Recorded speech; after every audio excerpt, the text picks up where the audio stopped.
વિધિ સમાચાર વધુ એક બોગસ ડોક્ટરનો પર્દાફાશ। કોઈ પણ ડિગ્રી વગર લોકોને આપતો એલોપેથીની દવાઓ, લોકોના સ્વાસ્થ્ય સાથે ચેડા કરતો એલોપેથિક દવાઓ અને મેડિકલને લગતી સામગ્રીનો જથ્થો જપ્ત કર્યો છે। 34,000થી વધુનો મુદ્દામાલ કબજે કરવામાં આવ્યો છે। પોલીસે ગુનો નોંધી વધુ કાર્યવાહી હાથ ધરી છે। સુરતના કાપોદ્રા વિસ્તારમાં રિક્ષા ચાલકો સામે પોલીસની કાર્યવાહી। સ્પેશિયલ ડ્રાઈવ ચલાવી રિક્ષા ચાલકોની બેદરકારી અને જાહેરમાં ટ્રાફિક દબાણ કરતી પ્રવૃત્તિઓને ધ્યાનમાં રાખી કાર્યવાહી કરવામાં આવી। રોડ ઉપર અવ્યવસ્થિત રીતે લોકો અને ટ્રાફિકને અડચણરૂપ બનાવતા 15 જેટલા રિક્ષા ચાલકો સામે પોલીસની કાર્યવાહી। કાપોદ્રા પોલીસ દ્વારા અલગ અલગ જગ્યા પર ઝુંબેશ ચલાવવામાં આવી અને રિક્ષા ચાલકો યોગ્ય રીતે સમજાવી અને કાયદા અનુસાર કાર્યવાહી કરવામાં આવી। વડોદરા કમર્શિયલ ગેસની અછતના કારણે શહેરની હોટલ, કેટરિંગ અને ફરસાણના કારખાનાઓને મોટી મુશ્કેલીનો સામનો કરવો પડી રહ્યો છે। છેલ્લા 36 ગોડાઉનમાં કમર્શિયલ ગેસના બોટલ ખૂટી પડતા પુરવઠો ખૂબ ઓછો થઈ ગયો છે। પહેલા રોજ 2 ગાડી ગેસ આવી જતા હતા, પરંતુ હાલ માત્ર 1 ગાડી મળી રહી છે અને કેટલાક સ્થળોએ કમર્શિયલ ગેસનો પુરવઠો બંધ થઈ ગયો છે। ઘરેલું ગેસનો પુરવઠો પણ ઘટી ગયો છે, જેના કારણે નાના વ્યવસાય અને ઉદ્યોગ કામગીરીમાં મુશ્કેલી અનુભવાઈ રહી છે। આ સ્થિતિ હોટલ અને ફરસાણના ઉદ્યોગ સાથે સંકટરૂપ બની ગઈ છે, જે અસરકારક અને સમયસર પુરવઠાની અપેક્ષા ધરાવે છે।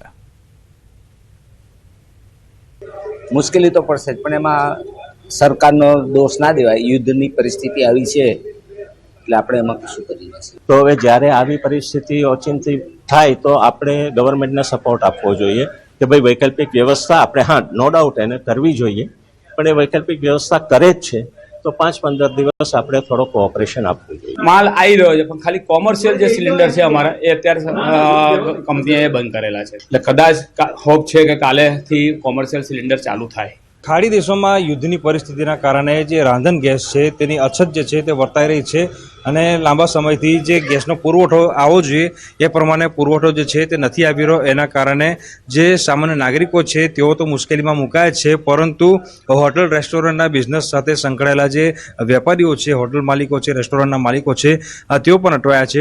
અત્યારે નિઝામપુરાની એક ગેસ એજન્સી છે, ત્યાં અમે આવી પહોંચ્યા છે અને સ્થિતિ જોઈ શકાય છે કે એ લોકોની અંદર એક પ્રકારનો ચિંતાનો માહોલ છે, કારણ કે લોકો પહેલાં એવી સ્થિતિ હતી કે ગેસનો બોટલ બુક કરાવે તો 1-2 દિવસમાં તેમને ડિલિવરી મળી જતી હતી, પરંતુ જે ગેસ પુરવઠો છે એની અછતના કારણે હવે જો ગેસનો બોટલ બુક કરાવ્યો હોય તો ઓછામાં ઓછા 4 દિવસ અને વધુમાં વધુ 8 દિવસનું વેટિંગ જે છે, પરંતુ પુરવઠો જે છે તેની આવક ઘટતાની સાથે જ જે નાગરિકો જે છે તેઓની અંદર ક્યાંક ને ક્યાંક જે ચિંતાનો માહોલ જે છે તે જોવા મળી રહ્યો છે।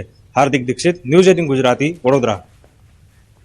દિલ્હીથી સમાચાર। પીએમ મોદી સાથે સીએમ ભૂપેન્દ્ર પટેલની બેઠક। પ્રધાનમંત્રી આવાસ પર પહોંચ્યા મુખ્યમંત્રી ભૂપેન્દ્રભાઈ પટેલ। પીએમ મોદી સાથે સીએમ વચ્ચે મહત્વની બેઠક શરૂ થઈ છે। ડેપ્યુટી સીએમ હર્ષ સંઘવી પણ બેઠકમાં સામેલ રહ્યા છે।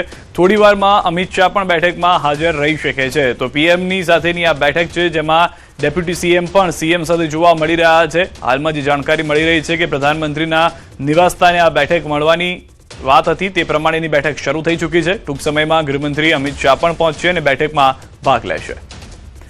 તો કયા મુદ્દા પર બેઠક છે તે વિશે હજી સ્પષ્ટતા કરવામાં નથી આવી, પરંતુ ગુજરાતમાં અલગ અલગ મુદ્દાઓ, જેમ કે આવનાર ચૂંટણી પણ એક મુદ્દો મહત્વનો માનવામાં આવી રહ્યો છે। ગેસને લઈને જે કટોકટી છે તેમાં પણ કેન્દ્ર સરકાર તરફથી રાજ્ય સરકારને મદદ મળતી રહેશે તે વિશે પણ ચર્ચા થઈ શકે છે। યુદ્ધના કારણે ગેસ સપ્લાયર્સને કમર્શિયલ સપ્લાય બંધ કરવાની સૂચના મળતા ફફડાટ ફેલાઈ ગયો છે। હોટલ રેસ્ટોરન્ટ એસોસિએશનના પ્રમુખ નરેન્દ્ર સોમાણીએ ગેસ પુરવઠો ખોરાવાની ભીતિ વ્યક્ત કરી હતી। અત્યારે સરકાર તરફથી કોઈ આવેદનપત્ર કે પરિપત્ર આવ્યો નથી, પણ અત્યારે જે અમારે કાલથી વાત ચાલે છે, જે ગેસ સપ્લાયરો છે એમને કહેવા મુજબ કે કોમર્શિયલ સિલિન્ડરો બિલકુલ સપ્લાય ઉપરથી બંધ છે અને અમને બી કોમર્શિયલ સપ્લાય બંધ કરવાનું